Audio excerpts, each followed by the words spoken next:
All right, what's going on, guys? It's the Alley Park Podcast. Today, I got a very special guest. If you want to introduce yourself and kind of give a little, brief summary about yourself. Sure.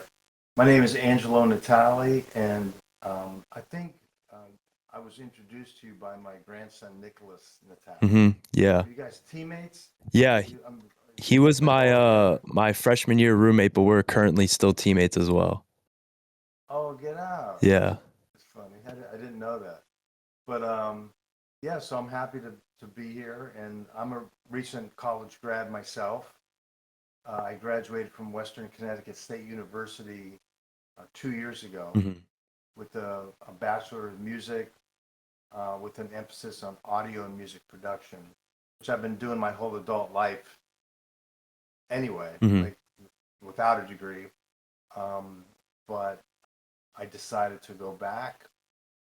I was, let me get this right here, 2018. I was 66 years old when I returned to school, and I was able to transfer 20 credits, 22 credits maybe, from the early 1970s. Wow. they actually they actually transferred over. Not everything that I earned back, when my first go at college, not everything transferred, but those did, like 22 credits, I believe it was. Oh, And that's a good bit of them. right. So I went part time for 5 years to West Con, we call hmm it, and it was a great experience. I loved it, and earned my degree. I for the first time in my really maybe since grade school, I got straight A's, and I graduated summa cum laude, which is pretty amazing. I when I first returned to school, Josh, I didn't tell anybody because I didn't want to like tell people and then flunk out. hmm Like I didn't want to embarrass myself, so but then I ended up doing very well academically. Yeah, I mean, straight A's. That's hard to do in college. Well, it was like this time I'm going to do it right. hmm That was my attitude. So I had a great time. I also kind of like it wasn't like a minor, but within the music department, even when you're an audio major, you also have to declare an instrument. hmm And so, long story short, I studied jazz voice as well. So I took private jazz voice lessons.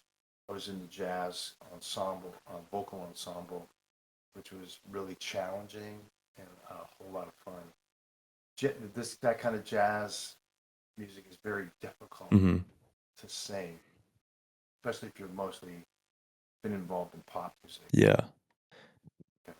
So, So, what kind of got you wanting to go back to college? well, one reason was not finishing. hmm That whole sense of like that I didn't finish. In fact, when I was like about 22 years old, I had dropped out of college. I got married when I was 21, like about a year and a half after I dropped out. And I went from being a full time musician to not. And I had to get a job. So I got a job with a construction company. And I had no skills. So my title was unskilled laborer. So I'm on a job and I'm operating a 90-pound jackhammer and I'm digging like we're digging the holes for them to install this big machine. And I remember my dad saying, I remember his words saying, "You need to get a college degree, or else you're going to find yourself digging ditches one day." Well, here I was, like literally what he said I'm doing, man. And I said, "Man, I should have finished college." So I wrote a song called "I Should Have Finished College," which I have never recorded. But I need to do that sometime. Um, and so that was kind of with me my whole adult life. I should have finished college, and I learned a lot. Um, Kind of the short time I was in school, I went to Edinburgh State College. That's in Pennsylvania. It's not called that anymore, but it's in Edinburgh, PA. And I learned a lot in school, and then I learned a lot, like just in life just doing music. Mm-hmm. You know, like learn how to arrange horn parts and string parts. And I was in very early on, in my early 20s, I started a Christian rock band. Back then we called it Jesus Rock. Mm-hmm. This is like the early 70s and mid 70s. And started this band, stayed together like till 1980. In 1980, I decided that I needed to start making a living doing music, right? So I started a jingle company. It was just a one-man jingle company. And so in Erie, Pennsylvania, I went around town looking for advertisers who would be interested in doing like a original music, you know, a jingle Mm-hmm. for their radio ads. And over the course of 2 years, I got about maybe, let's say, about a dozen jingles. And I put them on a reel-to-reel tape, you know, that you put on a machine and it runs like this, you know. Yeah. And I went down to Nashville, Tennessee, and I got a job with a music production company down. And that took me from being a very big fish in a small pond in Erie to being a very small fish in a big pond in Nashville. Mm-hmm. But I went from, you know, Nashville was really, really stepped into the professional arena.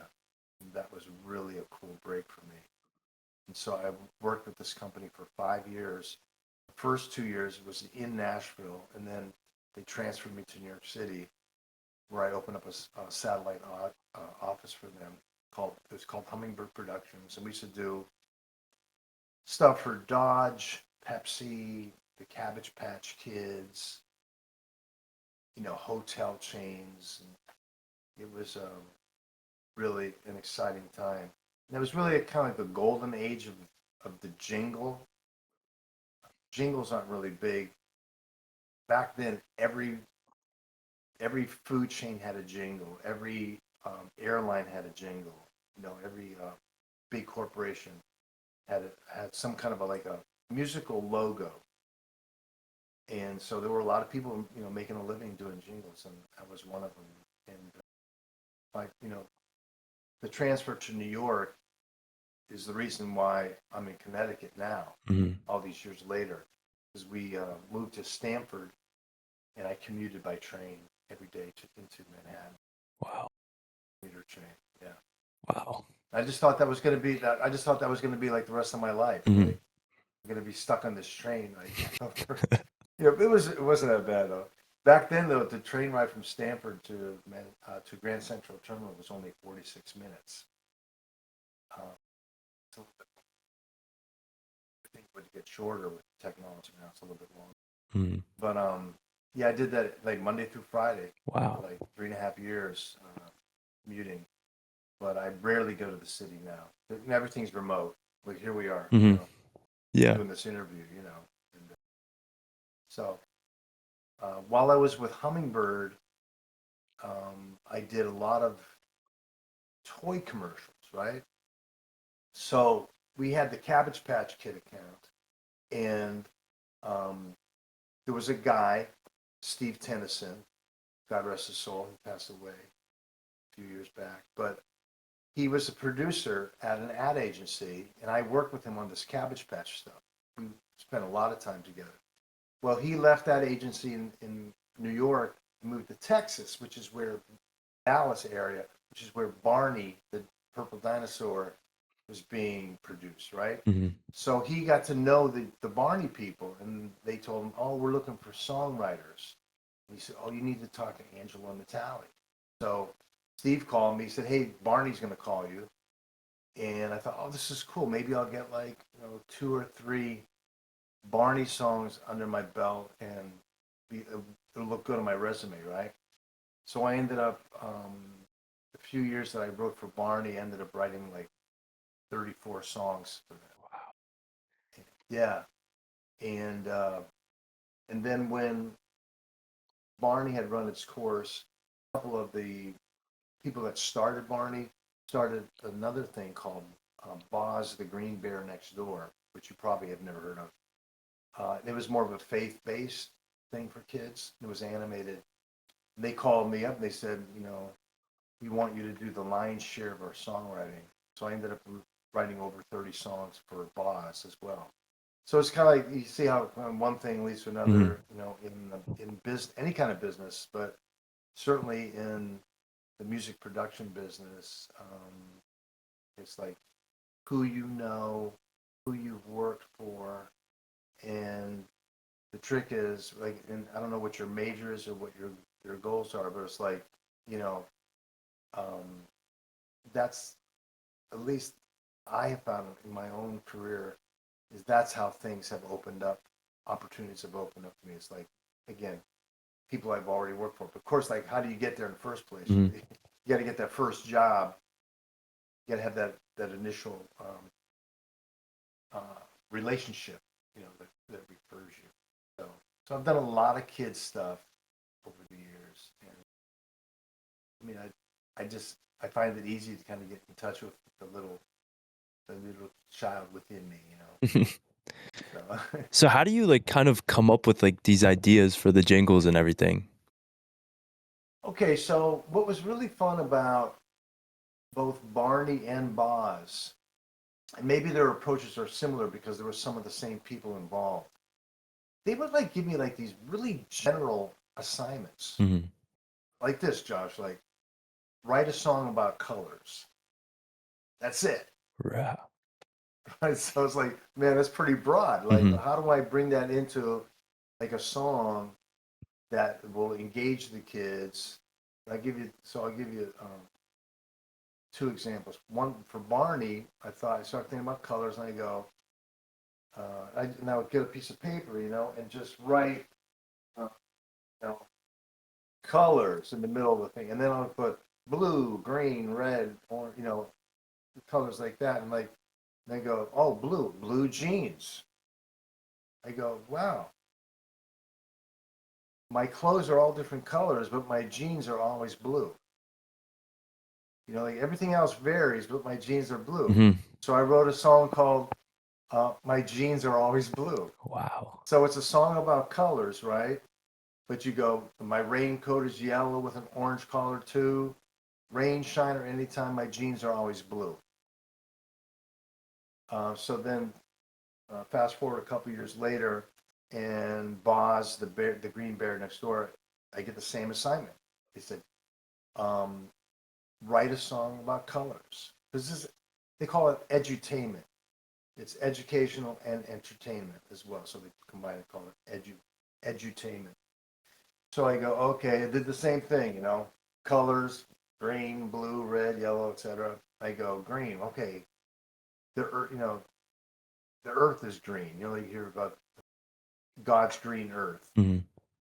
So I wrote a song called, and this because it was faith based. I introduced the God element to it, and I wrote, God's green earth is not just green. So many different colors can be seen. Just take a look around. You'll see what I mean. God's green earth is not just green. So it was always a fun challenge to take like this really broad assignment and, you know, again, put like a different kind of fun twist on it. And I know like you can always, when you're writing a song, if it makes you laugh or if it makes you cry, Hmm. like you go, oh, I think I got something. And for kids, I mean, I have kids. I have um, four adult children, and I have seven grandchildren, and Nick is our oldest grandchild. Nick is 22 now. Yeah, this is last year of school. Um, he's squeezing 5 years, 4 years of college into 5 years. I didn't make that joke up. I heard that joke. Um, but anyway, so it's fun to like try to think about, to imagine a kid, how they're going to receive this, and can they understand what you're talking about, so you have to really kind of use vocabulary on their level. Hmm. But I also, besides children's music, I write music for worship. And if you were like, for instance, if you go onto my YouTube channel, my original stuff that I have posted, where I'm the artist, it's all like contemporary Christian music. Whereas I also have playlists of stuff like from Barney songs by Angelo, and they have like a playlist for of Boz songs. So those are kind of like the two areas that I have worked in mostly in, since I was like your age. Before that, I was in rock bands. I started on the drums, and I played in clubs in Erie. Matter of fact, that was one of the reasons I dropped out of college originally back in the day was I was playing like 4 or 5 nights a week, plus trying to go to school full time. That wasn't flying. No. No, no, that wasn't working. Especially like I'll play on a Wednesday night until 2 in the morning, and then have a class in the morning, like 7 hours later. Oh my It was word. bad. Yeah, it was bad. So, and it was a crazy time. This was like the early 1970s. So the early 1970s, the 60s were still going on. Hmm. So that kind of whole that crazy life, uh, love, peace, and rock and roll. Yeah. Wow. So That's crazy. You've been like you. So I guess my next question would be is what kind of got you into music? Because like you've been doing it for since pretty much like when did you start like making music, everything like that? so when I was like a really little boy, I would say I was like about 4 years old.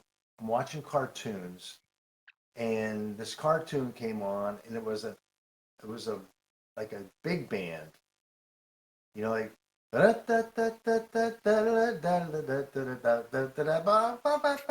trumpets Yeah. and everything like that. And they were all animals. You have like a pig playing the trombone, and a coyote playing the trumpet, and a wolf playing the saxophone. And there was a wolf playing the drums. So they're playing, and then they all stopped except the wolf on the drums. He goes, he's like playing the front of the bass drum with his stick. You're not supposed to do it. You're supposed to play with your foot pedal. And he's like, it's a cartoon. And I go, I want to do that. What that wolf is doing. He's playing the drums like a nut. So I start hounding my parents. I want drums. I want to play the drums. I want to play the drums. Well, you know, my dad was a cop. We weren't poor, but we weren't rich either. Like musical instruments are expensive. A drum set back then even it's like several $100s. And so I hounded my parents. And finally, when I was about to graduate from eighth grade, because our school was grade 1 through 8, um, they bought me a set of drums for my eighth grade graduation, which I still have them. Wow. And I got them in '66, so I've had them for 59 years.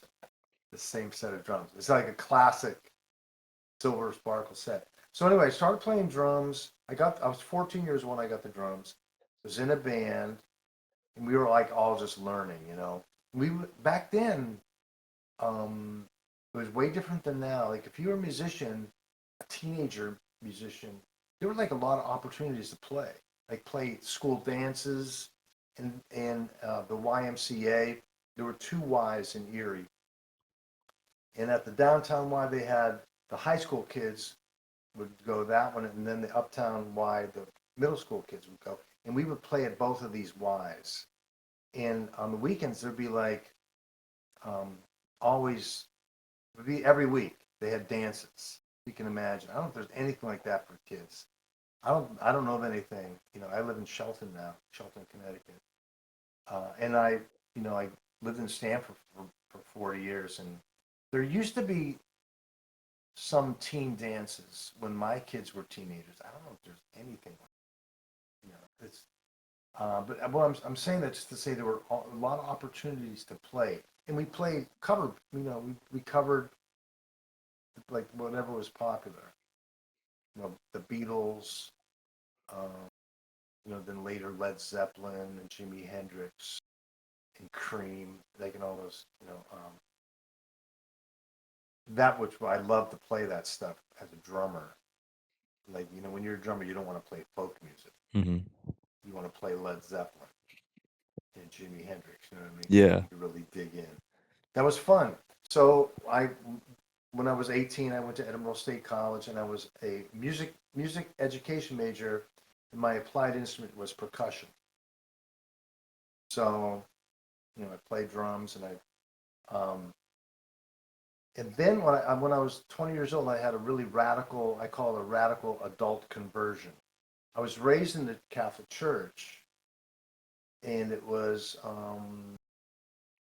I wouldn't say it was meaningless, but I was a child's faith. Mm-hmm. And then when I got to be a teenager, I walked away from it. And when I was in college, I really walked away from it. But when I was 20 years old, I met up with some Jesus freaks, we call them, and they, in their kind of primitive kind of way, challenged me, in terms of my faith, and invited me to embrace the Lord. And I was like so far from walking with the Lord at that point in my life. Can you hear that, like, furnace going on? Nah, not at all. Okay, good. Um, so what happened was I had this dramatic conversion to Christ, and I was in a band in Akron, Ohio, and I said, I can't do this anymore. I'm going to make music for the Lord, in my kind of naive, innocent, kind of 20-year-old way. And I just started writing, songs about my faith. I'd be reading the Bible, and I'm writing songs like based on the Bible and stuff. And I just started playing at Christian coffee houses. There were a lot of opportunities back then during the Jesus movement. There were like a lot of groups, like college age people, really all over the country. You probably have campus ministries at Albright. Yeah. It's Albright, right? Mm-hmm. Can never get the name of that school right. Um, but like these these campus ministries would sponsor people like me to come on campus and, like, sing my songs and share my story. And I did that, and I eventually started writing music for that could be used in church. So the whole time I'm like doing all the jingle stuff. Um, I was also writing Christian music as well. Wow. So yeah, but the jingle business for me has pretty much gone away. And now with AI, I think it's really going far away, because imagine you have imagine you own a car lot. Like, and instead of hiring me for $7,500 to write an original jingle for your, like, just for local radio, Mm-hmm. you could go on an app and say, here's my slogan, you know, for my car lot. Write me a 30-second jingle, and like what, 30 seconds later, Mm-hmm. you have like four choices Yeah. of jingles, and it's all for the subscription price of the app. So that's a whole other subject. But AI is I just heard that there was an AI artist who just got like a $3 million deal with a record company. Really? She's she's a poet, doesn't write music, doesn't sing, doesn't play an instrument. She's a poet. So she uses, I don't know which app she uses, but maybe it's a subscription, like $15 a month. Mm-hmm. And she says, she does a prompt. Here's my lyrics. Turn this into this kind of a song, this genre. Wow. And she then offered a $3 million record deal. She's not going to tour because she's not an artist. Mm-hmm. She doesn't sing or play. I mean, Josh, this is the world we live in now, That's dude. Like, crazy. isn't that scary? Yeah. So anyway, but I'm happy to be doing writing my music for uh, writing my original music. it barely gets noticed. You know, uh, I don't know what to do about that, but um, I just, I don't do it to, it's not like a thing like, please like me. Mm-hmm. It's, I write music because I kind of need to. That's the way I express myself. Mm-hmm. And I don't need an app to write for me. The app, that's not going to do anything. That's not expressing my heart. Mm-hmm. It's not expressing my experience. It's not helping me noodle through making melody and making chord progressions and stuff. I just love doing it, so I'm just gonna Yeah. keep on doing it as long as I can. You know. It's crazy like how much you can really do with AI. Like I didn't even know about that record deal for 3 million. Like Yeah, I just heard about it this week. Yeah, holy, to get paid just yeah, to yeah. pretty much like obviously she has to write everything, but then just to put it into AI and make songs and get paid that much, like it's It's crazy. nutty. Now, at least she's writing the lyrics, Yeah. right? Of course, with these apps, you could go and just say, let's say it's your Uncle Harry's birthday, Mm-hmm. and he's like he's your favorite uncle, and it's his 80th birthday or something like that. And you go write a song for my Uncle Harry. I want it to be in the style of Paul McCartney because he's older, Mm-hmm. whatever. He's, and here's my uncle's favorite things.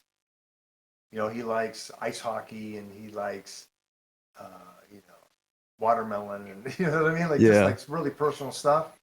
And then the app spits out this song that is like really targeted and right on. I mean, like, but what I'm saying is, at least she's writing lyrics, but you don't have to. Mm-hmm. You could have just give AI a good prompt, get you back a song that's some of it's pretty decent. I gotta Yeah. admit it. In terms of even lyrically, you know. And plus, you could object to things. You could say, "Oh, I don't like the way you said that," or "That was, whatever." Mm-hmm. Redo it, re-render it with these changes. Mm-hmm. Yeah, like I see a So, lot all over social media of just like anyone of all ages, like they can simply put certain things into AI and it creates videos, and then they post those videos to social media, and they're getting paid a ton of money just to write a couple words into it. So it's really crazy how fast AI is like slowly taking over like all forms of social media. But it's also cool at the same time to like kind of hear some of these stories like of people making like the big money just from writing things and putting it into AI. It's just mind blowing to me. I almost like, okay, so much of production is slick anyway, like really good, like expensive production, like video production and like music production is slick. Like you think about pop stuff, pop artists who think it's really them singing. It's somebody playing the synth. Somebody's programming. Maybe they're sliding in samples of drum beats. It's not Hmm. like a real drummer. Whatever. Depends what kind of music you're talking about. So it already sounds really like overly slick anyway. So AI, it sounds like that. Hmm. You know what I mean? It's slick, and there's no, you know, uh, you know, um, auto tune has been rampant for Yeah. years. Where like Josh, I don't know if you can sing or not, but if you could get close Hmm. and you sing and you record your voice with auto tune, you can make it sound pretty dang good, or at least it won't sound out of tune. Hmm. That's what auto tune. Auto tune tunes your voice, and also you can move the phrasing so it's like right in the rhythmic pocket. So that stuff's going on with real production, and so when with AI sounds like that. What I'll tell you what really kind of defies that is maybe some of the more rootsy kind of stuff. Like, are you familiar with Chris Stapleton? Yeah. He's okay, big country artist, Mm. right? And he's had some big hits and stuff. You know, he's like a real uh, kind of organic, more natural kind of sounding. I think it's harder for AI to do that, but they probably. I actually I've heard AI country stuff that sounds pretty legit. But anyway, that's the world we live in. Yeah, it's You know, crazy how fast it's all progressing and in that I don't know way. what I don't know what the professors are doing at school. See, like I graduated 2 years ago, Hmm. and AI has been a thing for years. But like we didn't really know about it. Just the people that were developing it, pretty much under the radar. But just about the time that I was getting ready to graduate is when I started hearing about it. So like I even back then I wasn't like, here, write this music history paper for me. You know what I mean? Like I was doing everything, not that I would want to do that anyway, because it doesn't really help your intellect Yeah. to have. But I know that kids are using AI for their homework and stuff. But then and the professors have AI detection software, Hmm. right? Where they can, the detection software rats you out basically. Yeah. You know, you know the, Like I don't even I think my like freshman year of college, I don't even remember hearing anything about AI. And it kind of just popped is up this your soft. fourth year of school? Yeah. Your fourth year? Okay. Yeah, and it Yeah, that's totally right in terms of like the the the timeline. mhm. Yeah, like three years ago, Yeah, it it's wasn't just even. crazy how like it seems like it happened so fast, but like you said, they've been developing it for so long now. But for it to just like kind of take off as quickly as it did is very interesting to me, at least. What do they call it? Is it machine language learning? Is that the term that's like behind AI? I think that's it. I might be getting that wrong. I remember hearing that years ago, and I go, "Oh, is this something I should know about?" Hmm. But it wasn't in the news at all. But then ChatGPT was published Hmm. about.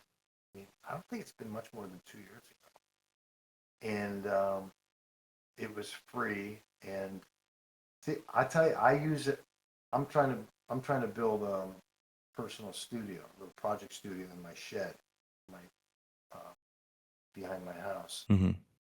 And I go into Chat GPT and I say, okay, um, based on the expertise of Rod Gervais, who wrote the book Home Studio Recording Handbook, I want you to answer me these questions as if you're basing it on everything that Rod Gervais has ever written, all of his interviews, all of his articles in magazines, all this, right? And so ChatGPT has been walking me through what I need to do to soundproof. It's all about soundproofing, to Hmm. soundproof my shed. So it's kind of like, I used to say it was like Google on steroids, but it's like so much more than that. Hmm. Uh, but anyway, so I think there's some cool things that are coming from it. Like if you think about the advances that they can make in medicine with AI, that's amazing.